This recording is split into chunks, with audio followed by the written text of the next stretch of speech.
Well, it is yet another beautiful evening, ladies and gentlemen, fellow Kenyans. As we said, we all live in an interesting time. For today, we've got a panel that is willing to discuss issues that are happening in Meru, because Meru is becoming a very... we are only actually on the fourth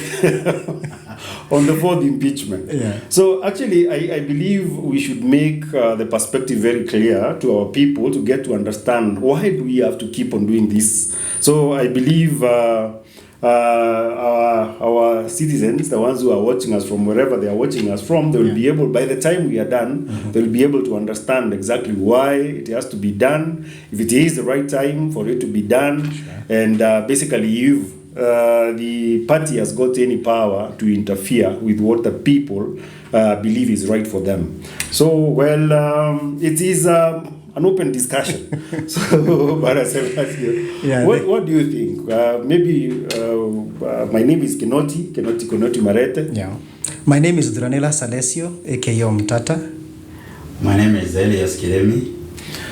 If they have titles, they can add the titles later. Me, I'm a politician, I would say, and also an activist of some sorts, but basically a political analyst. Well, my feeling is, diving into the actual issue, I'm asking myself, actually, is it really the right time? Because we have the issues with the Gen Zs, and all those kind of things. But now the question here is, must we actually have an impeachment? The greatest question is, right time for who? That's the question. That's a good question, yeah. It could be the wrong time actually for the governor. Yeah. But the right time for the MCAs. Yeah, for the MCAs. Okay. Yeah, or the residents of Meru County, or the leadership itself, the entire leadership in the entire county. So it could be the right time for the governor, or the wrong time for the MCAs, or even the national government. Remember, in the previous impeachment motions, we had the experience that the first one, the president came out openly and said that he is the one who saved. No, not the first. Actually, that's the second one. Yeah. Then the third one, it was said openly in the mainstream media that a call was made the last minute, so she was saved. So is it now the right time also for the president? He is also bearing a lot of problems. He is treading on shaky waters. So is he ready also to save Kawira Mwangaza at this time? Is it the right time for him, for the Meru County MCAs to have a motion? Maybe, to me, I see asking the question if it's really the right time to have this impeachment motion. It will vary because it is touching on various people in a very different way. So, to me, for the president and the governor, it's the wrong time. Well, but for the MCAs, it is the right time. And the Gen Zs, it's the right time. It is the right time. Yes. Me, as a resident of Meru, I want to get straight to say, should we be even asking about the question on is it the right time? For me, talking on behalf of the masses of the Meru community, and I want this to go very clear, both to the Meru residents and people across the nation, and especially our Senate. For me, it's not a matter of the right time, because bad governance, even for one day, Mr. Kinoti and the panelists, I want to say, it means a patient might die in the hospital. Some accident might happen somewhere because of a bad road that was supposed to be made, that wasn't made. So for me, the issue of the right time is, do we have good governance in Meru County? You see, Mr. Kirimi? Yes. Everything happens in time. There's nothing happens out of time. It's either yesterday, today, or tomorrow. So we cannot run away from the issue, from the factor of time. My issue is, yes, And this is the point I wanted to pass across. Whether it was yesterday or today or tomorrow, bad governance should be dealt away with. And I'm happy we are experiencing a revolution. But at what time? That's the question. At what time? Yeah. At this particular time, when things are being fixed across the country, we should fix Meru. And that's my position. And for me, it is trying to be if I try to be the devil's advocate, I would say some of the Merus actually are arguing. Wanasema mama anafanya kazi, mama 10 bila breaks. Well, in my own personal opinion, like you put it, kama vile umesema, I mean, it does not make any sense when someone decides aende kwa mkutano mahali. And actually we had this kind of discussion earlier. Ile unaenda unatumia umaskini wa mtu. Yani, you know, poverty it cannot be glorified. Sure. You cannot glorify poverty. It's an evil actually to glorify that. Sasa mimi, I am not able to pay school fees for my children. Sasa unanileta kwa kiwanja, alafu unasema Kaweri sijui nini, a very needy family, sijui nini, mama yake anafanya na nini, nimempatia 10,000 Kenya shillings. Honestly, I mean, kulingana na mimi ni kama the poor have their dignity, the poor have their integrity, and the Constitution of Kenya protects them from such kind of. To me, if someone is out of order, to gain mileage by glorifying poverty.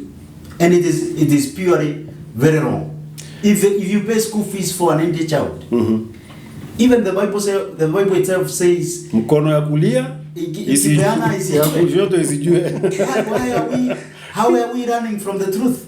So we have to keep, and I will tell you, the spectrum of politics in Meru, I think we are building on a bad spectrum. Because if that is how we are going to build politics in Meru, by glorifying poverty, for me, I think we have ended the wrong direction. But who is the problem? For us to have a situation whereby poverty is being glorified. Yes, I think we all agree. The problem, our main problem actually is the governor, because honestly speaking, I disagree. I believe you'll get your point across. But to me actually, the main problem would be the governor, because one, you've been given money to make sure that children stay in school. Right? You've been given money to make sure that, there is medicine, or the medical services are operating at top notch, right? And it's not your money. You know, that is why actually I even find it a bit crazy, where someone will go and aniite kwa kiwanja, anipatie cheki ya 10,000, ati nimempatia. Umempa kama nani? That is what I give. And atupige makofi. Unampa kama nani? This is and this is the this money. Is their money. This money does not belong to you. Yes. And I want to say systems. Huyo mama ambaye unapatia hiyo pesa. And systems are there. KinotiMarete. Akibeba ndizi yake akiwa anapeleka sokoni. Kawera anamngoja. Ama watu wa Kawera wanamngoja, wanamkitisha ses. Kwa hivyo huyo mtu ni taxpayer. Akinunua chumvi analipa. Akinunua mafuta ya taa analipa. And then kwa sababu education is supposed to be an equalizer, wewe akishindwa kusomesha watoto wako unakuja unamparade. But unaanza kusema ati huyu lazima tumpatie. To me, I have a contrary opinion. Yes, please. The problem per se is not Governor Kawira Mwangaza. The problem per se is all of us. Because we have allowed the situation where poverty is being glorified. So by extension, all of us. I'm most right, because Kawira is the problem, and now you've brought in another perspective. Yes, all of us, we are a problem, because the biggest blanket in the pyramid down are the poor people, and they're the majority people who vote. So we have allowed this clueless reader to go and take advantage of the poor people. Number one, we have not been able to do proper civic education to these people, so that they can be able to know their rights. They pay taxes, and by the virtue of paying taxes, no one should go there to take advantage of their poverty. They should get in bursary and other development projects. It's not a privilege. Yeah. It's a right. But we have allowed them to see it as if it's a privilege. And we have accepted this leader to continue riding on that. So all of us, we the opinion shapers, our leaders, elected leaders, the clergy, we need to carry the blame and change the situation. So in short, you're saying since it is happening now, yes. So then this is the right time. It's the right time. It is the right we need time. to change the story. And for me, I'm in agreement. Yes. My take would be, it's not that we live in a banana republic. Our country has systems. There is a systems of governance, whether for a member of parliament, for an MCA, there are systems that are already set so that they work for the common mwananchi. But from the top to the bottom, we have a problem. We have a perennial problem that people have avoided to follow systems that are already set down. And this is my biggest problem, and especially in Meru. Because right now, why are we where we are? It's because systems are not working. Are these systems or structures?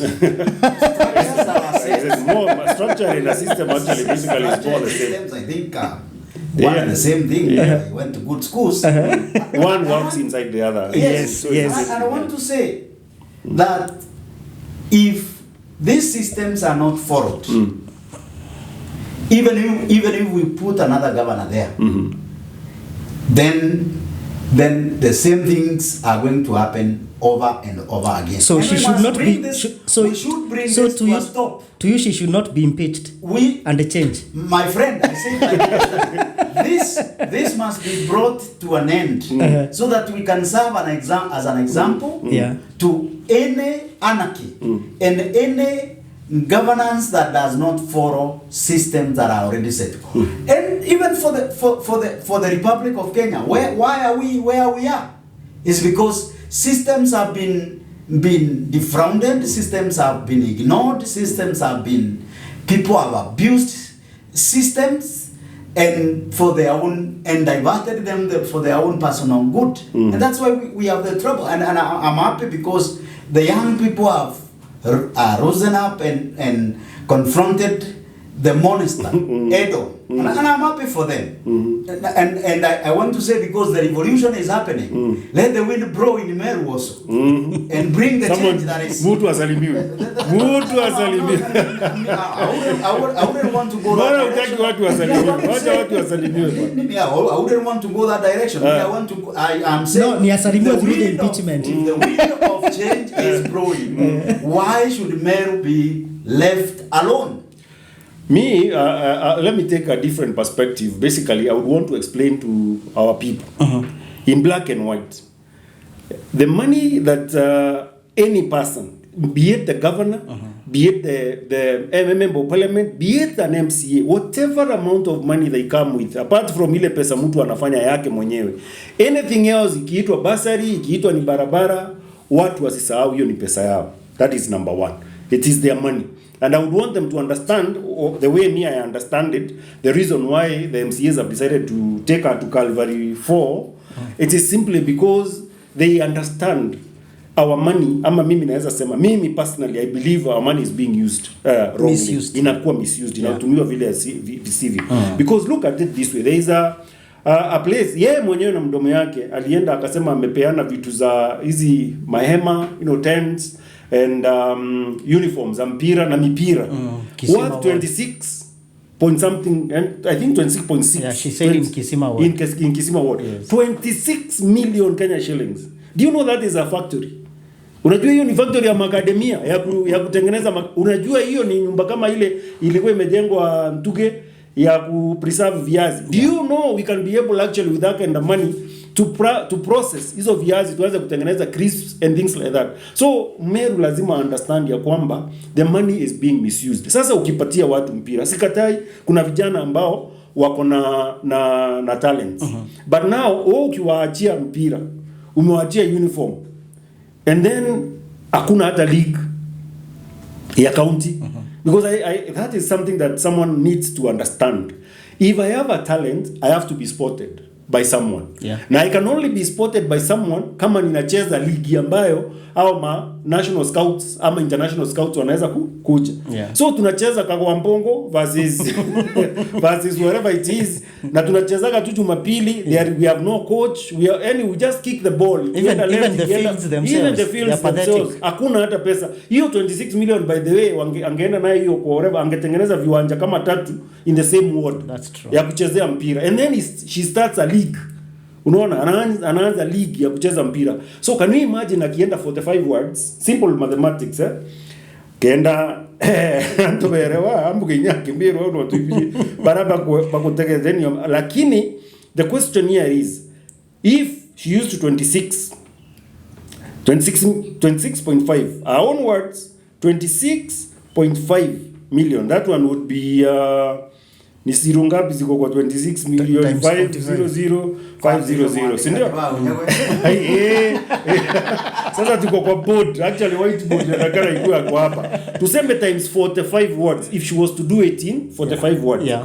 That is 1,192,500,000 worth of footballs peke yake na mahema ambazo wamama wetu walinunua. Our mothers bought these things. Wako na hizi mahema, wako na viti, wako na all those kind of things. 1 billion. And maybe to add to your point, you see such amount of money, because we need to think about teaching these kids, teaching this generation on how to fish, on how to place food on the table. True. Most of them are talented also. The artists, they are musicians. Yes. Now, I am trying to imagine what 26 million can do in a ward to uplift such talents. Exactly. So you see, so she has misplaced priorities. For me, 26 million Kenya shillings is not little money. It is a lot of money. It is a lot of money. In fact, if it was used in one ward, that money should have built a very nice field. It should have sponsored young people to get into sports academy. Begin an academy in that ward. Yeah, football. That money was enough, and that's why I'm saying. Actually, in my thinking, hata angechukua za ward mbili tu peke yake, tuongee about 52 million. Yeah, 53 actually. 53, yes, because there is a 500. So, I mean, you can imagine, angeenda achukue some of these boys, ama girls, or whoever they are, kwanza wapeleke training ya referee. Because these guys wanatafuta kijana wao wa mtaa, wanaambia wewe piga kipenga boss.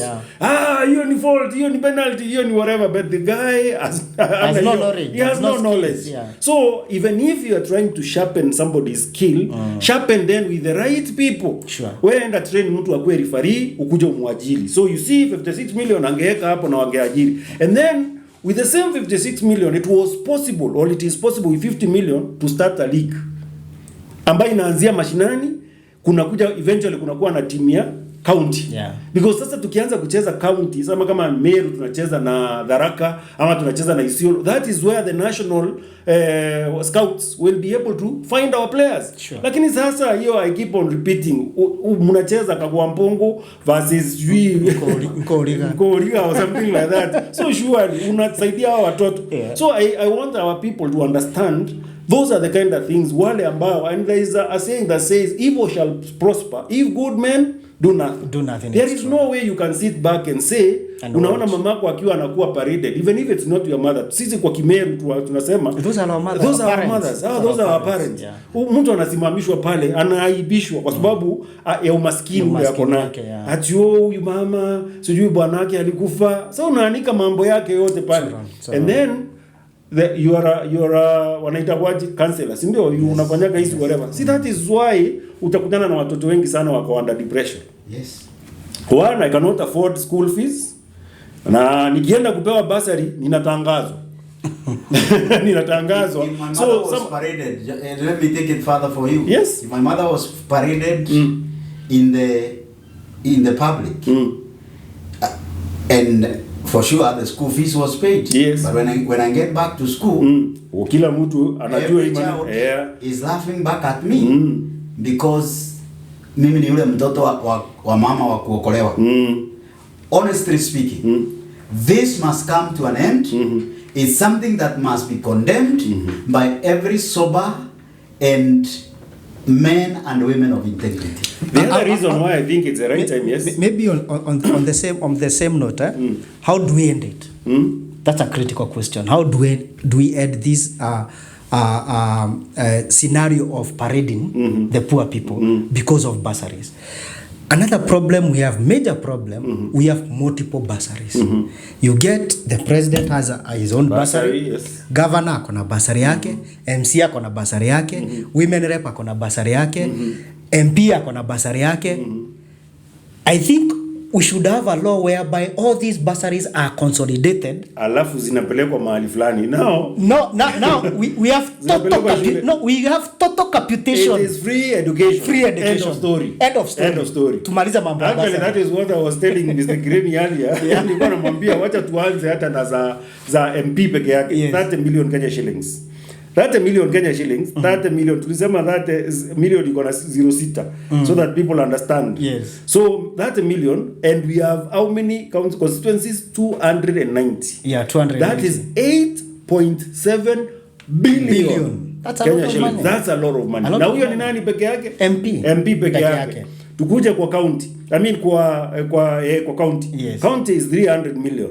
Zile zinabakia 3 million inakuwaga na MCAs, alafu hizo zingine zinabakia na governor. So 300 million for bursaries. Yes. Sema again times 40 times kama mbele sasa tuseme ni 40 45 words. No, 47 40 no for us it's 300 times 40. We are how many counties? 47. Yes. That is 14 billion 100 million. 14 billion 100 million. So hard kwa ile 8 billion.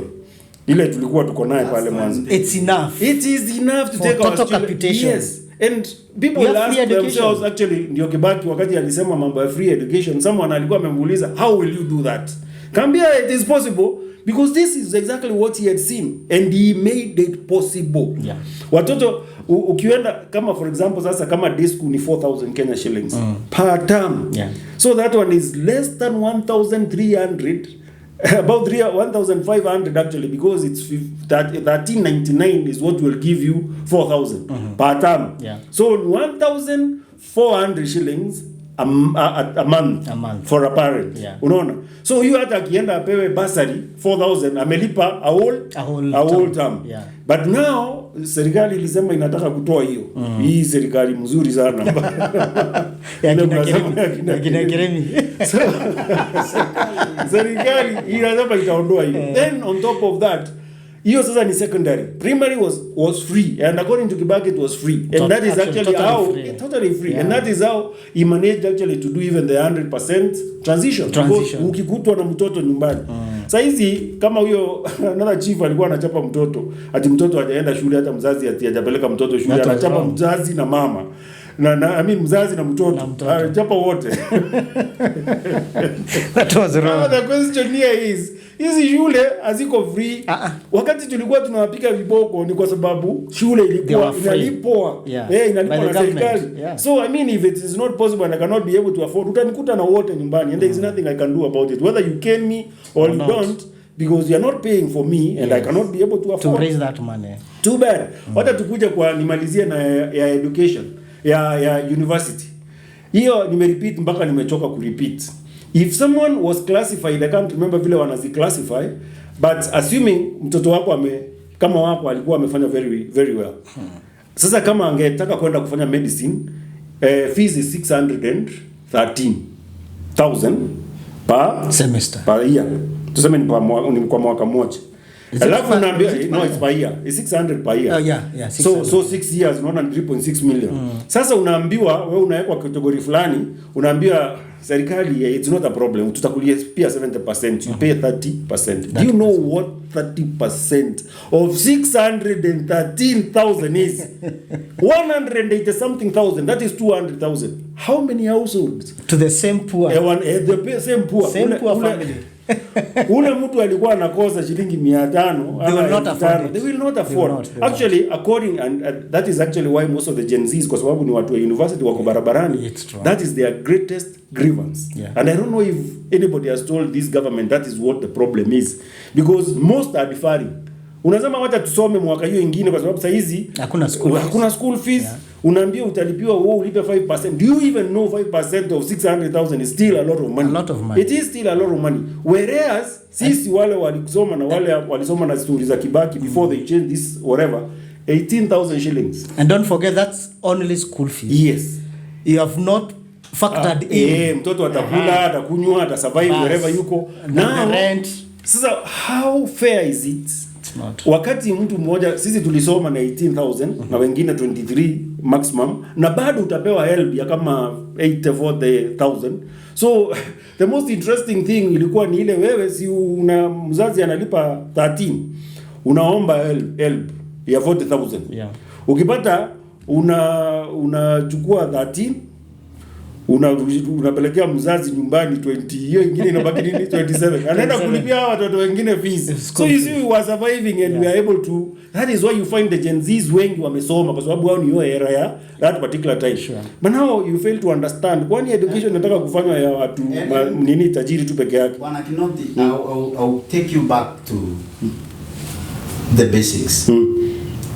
If the systems and somebody has said if the fish rots from the head. Kweli. Governance must follow the systems because people sat down very well to prepare a system that works for this nation. And just to clear this and in all sectors. Go to the Ministry of Roads. My friend, if you know how much money comes through Kenya, how much money comes through Kura, how much money comes through for the county government of Meru. If you count the amount of money that comes to Meru for roads, my friend, if you are given that money, you make new roads. Utalimia watu mpaka barabara ya kwenda choo. Wacha hata kulima. I'm even tired of this idea of every time we are redoing roads. There is a new technology coming up. We can do some permanent roads like cabros. If you given that money in one financial year, you can do 3 constituencies. But in 5 years, if the same money it usually comes, it comes in one account, and it is managed well. We will have roads that are well made. Every year we are talking about maintenance of roads. We will reduce on hiyo idea ya kukaa tukilima mabarabara every season kukinyesha tunalima.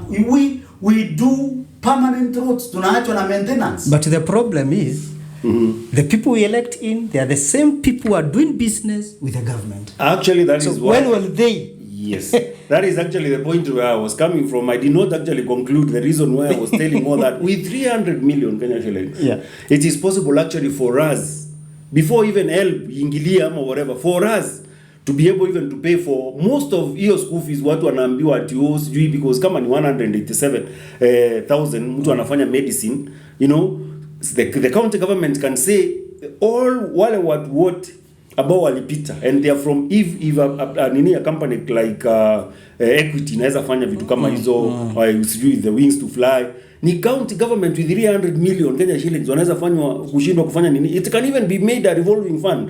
Help wanapeana kile wanapeana na sisi tunapeana kile tunaweza. With 300 million we can be able to educate our children. Lakini kwa hivyo kwa sababu our person ni huyo nikuje niwapatie kwa kiwanja niwapatie ngiri 10 we are not helping whatever. So I would also ask something. When now the MCAs did what they did, what are the merits of the motion? You remember the first motion that was misuse of public funds and again abuse of the office. You see again the governor is being condemned of using the chief of staff to dismiss the legal advisor. insubordination comes in. There is no way in the laws of employment, a chief of staff is like the secretary. Actually, he is not even employed through vetting or the post is advertised. It's like a PA. How do you use a chief officer to dismiss a civil servant? Which is again irregular. The procedures of dismissal were not properly followed. And you see, these allegations are clear. The letters are there that have been signed. Orders are there given by court. There is no way the governor can run away from that blame. With all that, and I want to say a very serious warning to our Senate. The Meru people are suffering. The Meru people have suffered enough. We are not jokers. We have men and women of high standing in this county. We know where the problem of Meru is and where the problem of this county begins and ends. I want to say this very clearly. We are watching. Senate, we are watching. GNC, tunawatuma Senate. Raundi hii hatutaki mchezo. You have to give Meru people justice. Follow the law. Let's not see things that are not things that are contrary to the masses of Meru County. And I wish hold your thought, Grimy. Let's actually get into the depth of the merits actually for the impeachment. But allow us to take a short break, and then we'll come back for the second part. That's okay. It's in order.